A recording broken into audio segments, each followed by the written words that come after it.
कृष्णाय कृष्ण चैतन्य नामने गौरतिषे नमः। हे कृष्ण करुणा सिंधु दीनबंधु जगत्पते गोपेश गोपिका कांत राधा कांत नमस्तुते। सप्त कंचन गौरंगी राधे वृंदावनेश्वरी वृषभानुसुते देवी प्रणमामि प्रिय वंशाकल्पतरुभ्यश्च कृपा सिन्धुभ्यैव च पतितानां पावनेभ्यो वैष्णवेभ्यो नमो नमः। सर्वद्वै कृष्णदीय गुरुभाग वर्म जगद्गुरु नित्यलीला प्रविष्टं विष्णुपाद श्रीमद्भक्ति प्रज्ञान केशव गोस्वामी महाराज श्रीचरणी अनंत कोटि दंडवत प्रणति ज्ञापन भगवंत सुजन्य वैष्णव वृंद सुधी सज्जन मंडली मातृमंडली चरण আমার অসংখ্য দণ্ডবত প্রণতি। আজ তেলগুরু ভাগবতের তিরোভাব বা বিরহ তিথি। ততক্ষণ আমরা বিভিন্ন শ্রীগণ্ডী সন্ন্যাসীগণের মুখ থেকে গুরুপাদ পদ্মের অনেক মহিমা মাহাত্ম্য শ্রবণ করলাম। সর্বপ্রথমে আমার নিজের মনে হয় যে সবাই বলেন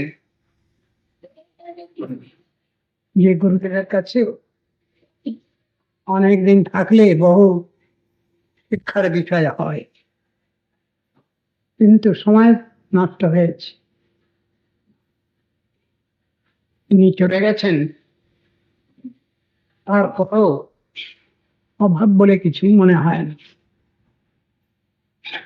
কেন হয় না? তার কারণ মিলন হলে তবে তো অভাব, মিলন না হলে বিরহ নয়। সেই জন্যই বোধহয় সেখানে চিন্তা ভাবনাটা কম হয়। কিন্তু শাস্ত্র আলোচনা করলে আমরা দেখি গুরু বৈষ্ণবের গুণগান করিলে জীবের প্রাণ, শুনিয়াছি সাধু গুরু মুখে। বৈষ্ণবের গুণগান করলে বৈষ্ণব উপকৃত হচ্ছেন না, উপকৃত হই আমি। যে যত পতিত হয় তব দয়া তত তার, কথাটা আছে। ভগবান পতিত পাবন, সদ্গুরু পতিত পাবন। তার জন্যই যে কোনো কিছু শুভারম্ভ করি না কেন, যে কোনো বিষয়ে আমরা প্রথমেই হরিগুরু বৈষ্ণবের চরণ বন্দনার মঙ্গলাচরণের রীতি আমরা দেখতে পাই। হরিগুরু বৈষ্ণব তিনের স্মরণ, তিনের স্মরণে হয় সর্ববিঘ্ন বিনাশন, সর্ববাঞ্ছিত বলে। সর্বপ্রথমে গুরু বৈষ্ণবকে স্মরণ করে তবেই ভগবৎ কথা কীর্তন আরম্ভ করার রীতি আছে। এখানেও আমরা সেটা দেখতে পাই। গুরুবর্গের বিভিন্ন সদ্গুণের কথা শাস্ত্রে প্রকাশিত আছে। ভগবানের যত গুণ, সব গুণই ভক্তের মধ্যে সঞ্চারিত হয়, এটা শাস্ত্রেই লেখা আছে। ভক্তের মধ্যে ভগবানের সব গুণই সঞ্চারিত হয়। সেক্ষেত্রে ভগবান যেমন গৌরবের বস্তু, সদ্গুরু পাদ পদ্ম তাদেরও গৌরবের বস্তু। যিনি সদ্গুরুর প্রতি শ্রদ্ধা ভক্তি রাখছেন তিনিই হলেন প্রকৃত শিষ্য, বিশ্রম্ভ শিষ্য। সে কথা শাস্ত্রে বলা আছে। আজ্ঞা গুরু নাম ঝবিচারণীয়া। গুরু নাম শব্দটা ব্যবহার করা হয়েছে বহু বচন। কেন? সব ধরনের গুরু, দীক্ষাগুরু, শিক্ষাগুরু, ভজনগুরু, সব ধরনের গুরু। আবার গৌরবে বহু বচন হতে পারে। যেভাবেই হোক, সৎশিষ্য কাকে বলা হলো? যিনি নির্বিচারে অবিচারে গুরুর বাক্য পালন করেন, তার উপদেশ, নির্দেশ, শিক্ষা সব কিছু ঠিকভাবে পালন করে চলেন। সেই কথাই শাস্ত্রে গুরু এবং শিষ্যের সম্পর্কের কথা বলা হলো। গীতা পড়লে আমরা দেখতে পাই সেখানেও শিষ্যের 3টে অধিকারের কথা লেখা আছে। তদ্বিদ্ধি প্রণিপাতেন পরিপ্রশ্নেন সেবয়া উপদেশন্তি তে জ্ঞানং জ্ঞানিনঃ তত্ত্বদর্শিনঃ। 3টে গুণ সেখানে শিষ্যের থাকার দরকার হচ্ছে: প্রণিপাত, পরিপ্রশ্ন, সেবাবৃত্তি। এই 3টে থাকলে পরে তখন গুরু শিষ্যের যাবতীয় সংশয় ছেদন করতে এগিয়ে আসেন। এক্ষেত্রে গুরুর গুরুত্ব অধিক। শিষ্যকে তিনি কৃপা করতে পারেন, নাও পারেন, কিন্তু সেখানে তার প্রথম লক্ষণ শিষ্যের এই 3টি গুণের কথা বলা আছে। ভগবান বিভু, জীবাত্মা অনু চৈতন্য। বিভু ভগবানের কৃপার দ্বারাই শিষ্য সঞ্জীবিত হয় এবং তার প্রতি যে আনুগত্য, সেবাবৃত্তি, তাই তাকে সমস্ত যোগ্যতার অধিকার প্রদান করে। আমরা শাস্ত্র আলোচনা করলে দেখছি আদৌ গুরুপদাশ্রয় তস্মাৎ কৃষ্ণ দীক্ষাদি শিক্ষণম বিস্তম্ভেন গুরু সেবা সাধু বর্তমান বর্তমান। আদৌ গুরু পূজার কথা লেখা আছে শাস্ত্রে। গুরু পূজা আগে হবে সে কথা লেখা আছে, কিন্তু তাকে তো খেতেও দেওয়া হয়। সেক্ষেত্রে তিনি কি বিষয় বিগ্রহের আগেই খাবেন? না, যদি তাকে খেতে হয় তিনি তার পরমভাষ্য ভগবানকে ভোগ নিবেদন করেই খাবেন। আনুগত্যের কথা এটা। যদি আমরা পূজা অর্চন করতে যাই সেখানেও আনুগত্য রয়েছে। যে কোনো ব্যক্তি ব্যক্তিগতভাবে সে বিগ্রহের পূজা করছেন, কিন্তু তিনি যদি মনে করেন পূজা আমিই করছি, তাহলে তার ধারণাটা ভুল হলো। সেখানেও নিয়ম আছে, গুরুদেবী পূজা করছেন, আমি তার সমস্ত পূজার দ্রব্যাদি সব এগিয়ে দিচ্ছি, তারই আনুগত্য। তা সর্বত্র আনুগত্যের কথাই আছে। বৈষ্ণব ধর্ম আনুগত্যের ধর্ম। যার যতটা ইষ্টদেবের প্রতি আনুগত্য আছে তার ততটাই সে বিষয়ে প্রবেশ। এটা স্বীকৃত সত্য, শাস্ত্রীয়। গুরুর আজ্ঞাবাহী ভৃত্য হয়ে, বিগসাচী ভৃত্য হয়ে যদি আমি চলি, তাহলে নিশ্চয়ই আমার কল্যাণ। শ্রীমদ্ ভাগবত দশম স্কন্ধ ৮০ অধ্যায় দেখা যাচ্ছে, যেখানে কৃষ্ণ সুদামার উপাখ্যান, সেখানে বলছেন গুরুর অনুগ্রহে নৈব পুমান পূর্ণ প্রশান্তরে। সদ্গুরুর অনুগ্রহে, কৃপায় শিষ্য সবকিছু লাভ করতে পারে। ব্যাপারটা কি? তাহলে গুরু সেবার দ্বারাই সবকিছুই সম্ভব।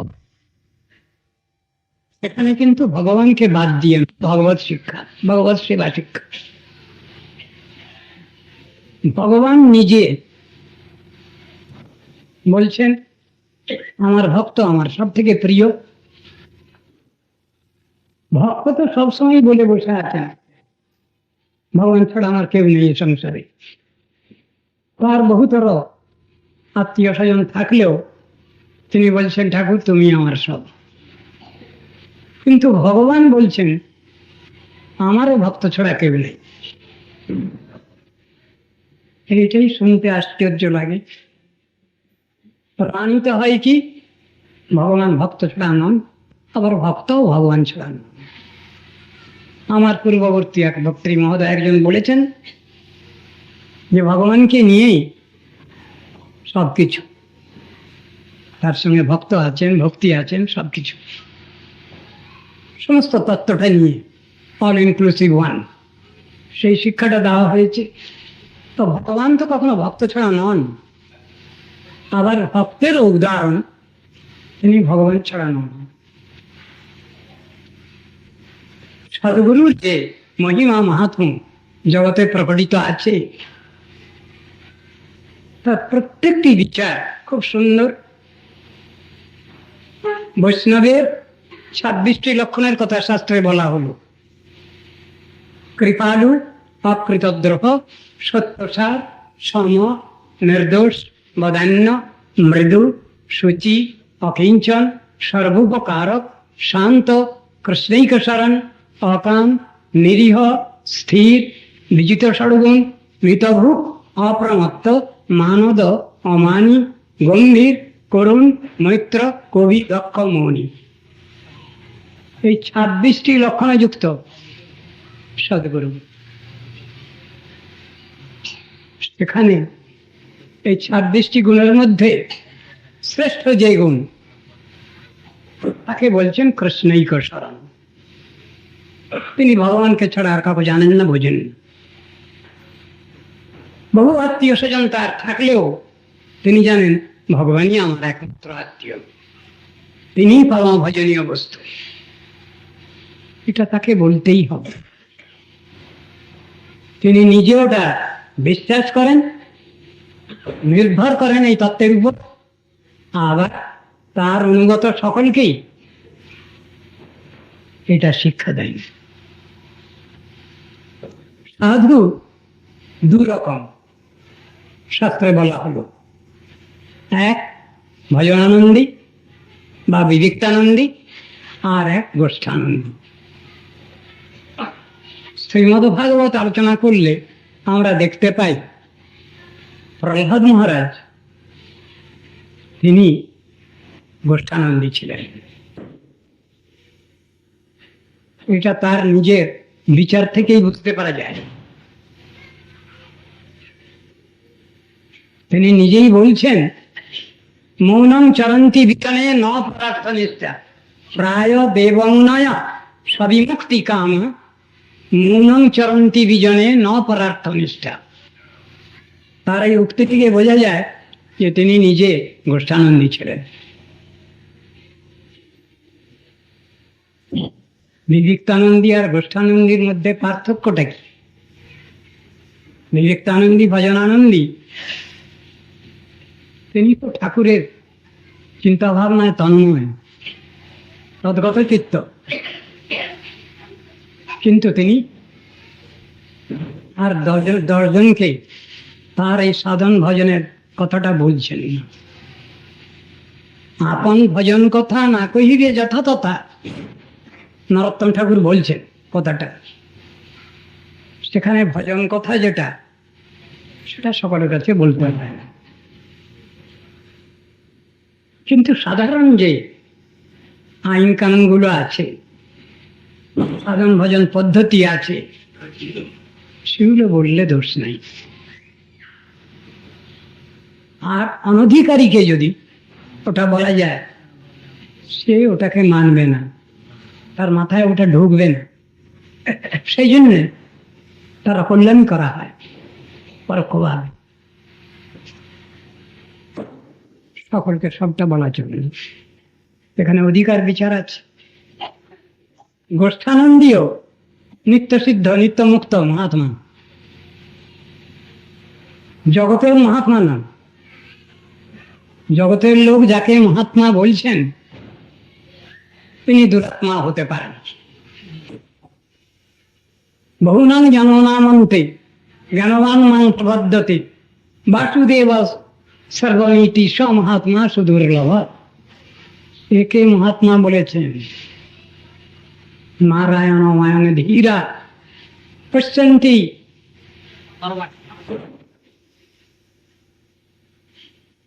নারায়ণ মায়ং ধীরা জগদ্ধনময়ং লুব্ধা কামুকা কামিনীময়ং। বিভিন্ন চিন্তাধারার মানুষ সংসারে বসে আছে, ভক্ত তার ইষ্ট সেবানিষ্ঠ, তাতেই তৎপর। জগতের কল্যাণ চিন্তা তার পক্ষে স্বাভাবিক। তবে এ কথা ঠিক, প্রাথমিক অবস্থায় বলা আছে আগে নিজের কল্যাণ চিন্তা কর, জন্ম সার্থক করি কর কর উপকার। ভারত ভূমিতে হইল মনুষ্য জন্ম, যার জন্ম সার্থক করি কর উপকার। আগে নিজের জন্ম সার্থক করতে হবে, তারপর পরোপকার চিন্তা। প্রাথমিক অবস্থায় পরোপকার চিন্তা সম্ভব না। যার নিজেরই কিছু জমার ঘর নাই, তিনি অপরকে কি সাহায্য করবেন? যার কিছু আছে তিনি কিছু সাহায্য করতে পারেন। সুতরাং জন্ম সার্থক করার কথা আগে বলা আছে। যারা সিদ্ধ আত্মা, তাদের তো অভাব নেই কিছু, তারা তো কেউ লাভে সন্তুষ্ট। আত্মকান যদুপতি ভগবান যেমন স্বীয় লাভে সন্তুষ্ট, ভগবত ভক্তেরও তাই। পার্থিব জগতের কোনো জিনিসই তাদের প্রয়োজন হচ্ছে না, তারা চাইছেন ভগবানকে। ভগবানই তাদের সব। এ জগতে বহু কর্মী, বহু জ্ঞানী, বহু যোগী তপস্বী বসে আছে। কি হবে? তাদের পৃথক পৃথক গুরু আছে, কিন্তু কোন গুরুর কথা শাস্ত্রে বলছেন? তস্মাৎ গুরুং প্রপদ্যেত জিজ্ঞাসুশ্রেয় উত্তমম। কোন গুরু? আত্মকল্যাণ চিন্তাকারী গুরু। নিখিল বিশ্বে যিনি কল্যাণ চিন্তা করছেন, পার্থিব জগতের কল্যাণ নয়, দু চার দিনের কল্যাণ নয়, অন্নহীনকে অন্নদান, বস্ত্রহীনকে বস্ত্রদান, ক্ষুদ্রকে অন্নদান, পীড়িতকে ঔষধ দান, ঠিক এমন কথা নয়। আত্মকল্যাণ চিন্তা, সেইটাই হলো বড় কথা, ভালো কথা। সেটাই উত্তম জিজ্ঞাসা, সব থেকে উত্তম প্রশ্ন। যে কথা চৈতন্য মহাপ্রভুর কাছে সনাতন গোস্বামী বলছেন, কে আমি কেন মোরে যারে তাপত্রয়, ইহা নাই জানি মোর কইছে হিতয়। তিনি জানতেন কে তিনি, তথাপি এই প্রশ্ন চৈতন্য মহাপ্রভুর কাছে রাখা বিশেষ প্রয়োজন হয়েছিল। আত্মার স্বরূপ বিচার। সতগুরু আত্মকল্যাণ চিন্তা নিয়েই কথাটা বলেন, কিন্তু এই সংসারে বাঁচতে গেলে তো এক মুষ্টি খাবার দরকার, লজ্জা নিবারণের জন্য এক চেরি কাপড় দরকার, মাথা গুজবার জন্য একটা পর্ণকুটির প্রয়োজন। সবটাই সাধুর বিচারের মধ্যে আছে। আধিক্যে ন্যূনতায়াঞ্চ চবতে পরমার্থত। বেশি হলেও রোগ, আবার কম হলেও রোগ। তাহলে কি করা হবে? গোস্বামীগণ তো কোনো চার্ট তৈরি করে দেননি, তারা তো ব্যালেন্স ডায়েট হিসাব করে লিখে দেননি। ওরই মধ্যেই হিসাব করতে হবে। যথাযোগ্য ভোগ নাহি তথা রোগ, অনাসক্ত সেই কি আর কহব, সেই অনাসক্ত সেই শুদ্ধ ভক্ত, সংসার তথায় পায় পরাভব। গুরুবর্গের বিচারের মধ্যে এসব কথাগুলো আছে। তাদের কথাগুলো স্টার্টলিং, পারপ্লেক্সিং বলে মনে হয়। হরিকথা শুনলেই সন্দেহ আসে। যখনই ভগবত কথা আলোচনা হয় তখন বহু শ্রোতা মনে মনে ঠিক করে নেন বোধহয় আমাকে লক্ষ্য করেই বলছেন, কিন্তু তা নয়। ভগবত তো তত্ত্ব দর্শন নিয়েই আলোচনা করেন, অন্যায় ব্যতিরিকমুখী আলোচনা করেন। খারাপটা ছাড়ো, ভালোটা না। তত দুষ্টন নমস্পৃজ্য সৎসু সজ্জিত বুদ্ধিমান, এটা নিয়েই তো তারা আলোচনা করেন। তারা তো সব আইনের ঊর্ধ্বে। একবার প্রশ্ন হয়েছিল, সেই প্রশ্নের উত্তর দিতে গিয়ে বলা হলো কি না, মধ্যম অধিকারী সব খেলাখেলির মধ্যে থাকতে হয়। ঈশ্বরে প্রেম, ততদিন ভক্তে মৈত্রী, বাড়িতে অজ্ঞজনে কৃপা এবং ভাগবত বিদ্বেষী প্রতি উপেক্ষা নেই। এটা মধ্যম অধিকারে আছে, কিন্তু উত্তম অধিকারে তো তা নেই। তিনি তো সব আইনের উপরে, তার তো গৌরের আমার সব ভালো এমন বিচার। তিনি তো সাথেও নেই, পাচ্ছেও নেই। অথচ ভালো মন্দের বিচার তো আছে। এই জগতে চলতে গেলে আমাদের ভালো মন্দের বিচার নিয়েই চলতে হবে। কোনটা কত পরিমাণে ভালো এবং কোনটা কত পরিমাণে খারাপ, এটা যদি আমি না জানি তাহলে আমি কি করে সাধন পথে চলবো, ভজন পথে চলবো? প্রথমে তো সাধন, পরে তো ভজন। যতদিন পর্যন্ত আমার কাম, ক্রোধ, লোভ, মোহ, মদ, মাৎসর্য আমাকে ছাড়েনি, ততদিন পর্যন্ত তো সাধন পথেই আছি আমি। ভজন তো ওর পরে। ভজন মানে তখন তার রিয়েলাইজেশন হয়ে গেছে। আত্মানুভবী যিনি, স্বানুভাবানন্দী যিনি, এই ভক্তের বেলায় ওটা বলা হচ্ছে। তার আগে পর্যন্ত তো সাধন পর্যায়। সিদ্ধ আত্মা, সাধক এবং সিদ্ধ দুটো এক কথা না, দুটো আলাদা জিনিস। যতদিন পর্যন্ত আমার তত্ত্বদর্শন সম্বন্ধে বাস্তব অনুভূতি না হয়েছে ততদিন পর্যন্ত আমি সাধন পথেই আছি, ভজন আরম্ভ হয়নি। ভজন যখন শুরু হয়েছে তারও চরম কথা আছে। বিধি মার্গ রতজনে স্বাধীনতা রত্নদানে রাগ মার্গে করান প্রবেশ। রাগ অবশবর্তী হয়ে ভাবাশ্রয়ে লবে জীব কৃষ্ণ প্রেমাবেশ। মহাজন পদাবলীর মধ্যে রয়েছে, স্তরভেদ আছে সাধক সাধিকার। সাধন ক্ষেত্রেতে সব চিন্তার বিষয়গুলো আছে। আমাদের সেই প্রসিডিওর নিয়েই চলতে হবে, বাদ দিলে হবে না। অধিকারী ব্যক্তি তার অধিকার নিয়ে চলুন। বিভিন্ন অধিকারের কথা লেখা আছে শাস্ত্রে। বিক্রডিতং ব্রজবধূ ভিরিদঞ্চ বিষ্ণু শ্রদ্ধান্বিত অনুশৃণীয়া যতবর্ণায়জ্য। শ্রদ্ধান্বিত কথাটা এসেছে। শ্রদ্ধা শব্দে বিশ্বাস করে সুদৃঢ় নিশ্চয়। কৃষ্ণে ভক্তি কইলে সর্বকর্মকৃত হয়। সকলের তো এমন দৃঢ় বিশ্বাস আসছে না। ভগবত ভজন করলেই আমার সব হবে, আমার কোনোটা বাকি থাকবে না, এই চিন্তা কই? অনুসরণীয় কত কথা বলা আছে। আমি নিজে পড়েই পড়তে ফেলাম তা নয়, সদ্গুরু পদাশ্রয় করে তার আনুগত্যে, সেই রকম বৈষ্ণবগণের আনুগত্যে শাস্ত্র আলোচনা করতে হবে। ভগবত আদি শাস্ত্র আলোচনা করার কথা লেখা আছে।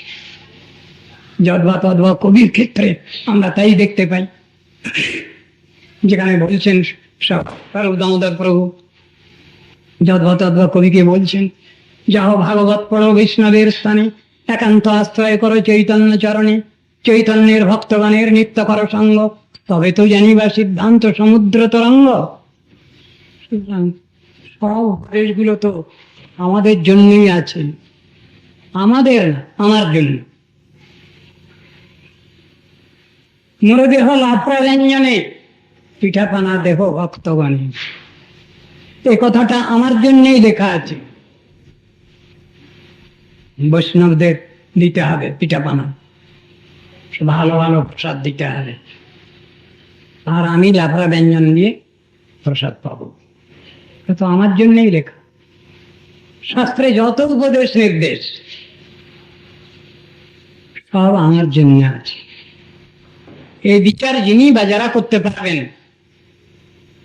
তারা নিশ্চয়ই সাধন পথারুড়া, ভজন পথারুড়া, তাদের জন্য তো সবই ব্যবস্থা হয়ে আছে।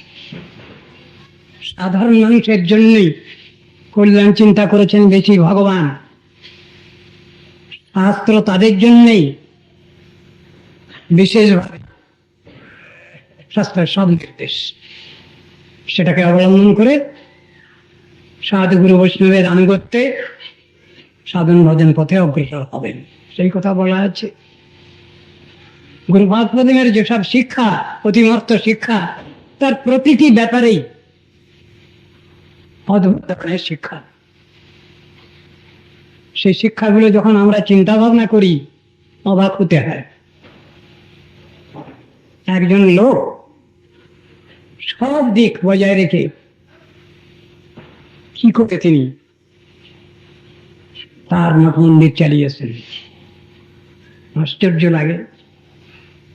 স্নেহ মমতা দুটি তার মধ্যে আছে, আবার কঠোর শাসনও আছে তার মধ্যে।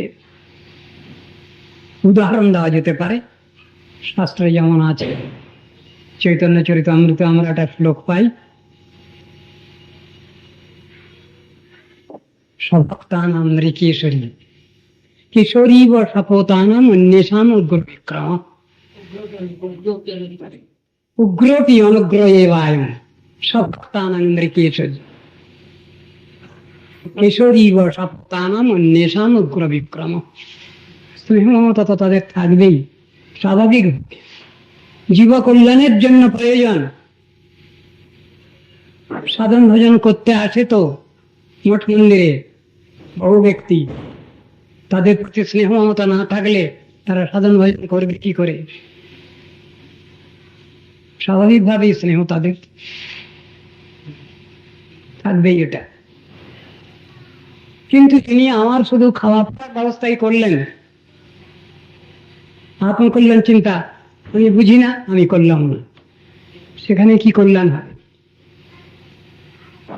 আলোচনা করছি আমরা গুরুবর্গের অপ্রাকৃত বৈরাগ্য, অপ্রাকৃত দৈন্য সবই আলোচনা করছি, কিন্তু আমার হৃদয়ে তো রেখাপাত করে না। আমি তো ভুলে যাই সেসব কথাগুলো। তো সেটা সব সময় যেন আমার হৃদয়ে জাগরূক থাকে। বৈষ্ণবগণের কৃপা, গুরুবর্গের কৃপা যদি কখনো ছাড়া হয়ে যায় তাহলে তো সর্বনাশ, তাহলে তো লক্ষ্মী ছাড়া। যারা সাধন ভজন করতে চাচ্ছেন না তাদের গুরুবর্গ গালাগালি দিয়েছেন লক্ষ্মী ছাড়া বলে। আমার গুরুপাদ পদ্ম এরকম গালাগালি দিতেন। খুব বেশি গালাগালি দিলে গাধা শব্দটা বলতেন, খুব বেশি রাগ করলে অবুঝ বলে গালাগালি দিতেন। ওর থেকে আর বেশি বড় গালাগালি আসতো না। সত্যই দয়ালু তারা, কৃপালু। বদ্ধজীবগণকে কি করে সাধন ভজন পথে নিয়ে যেতে হবে, কি করে তাদের পথটা দেখাতে হবে, এটা তারা ভালোই জানে। সদ্গুরু তার বিশেষ লক্ষণ। যদি এই লক্ষণগুলো না থাকতো যদি এই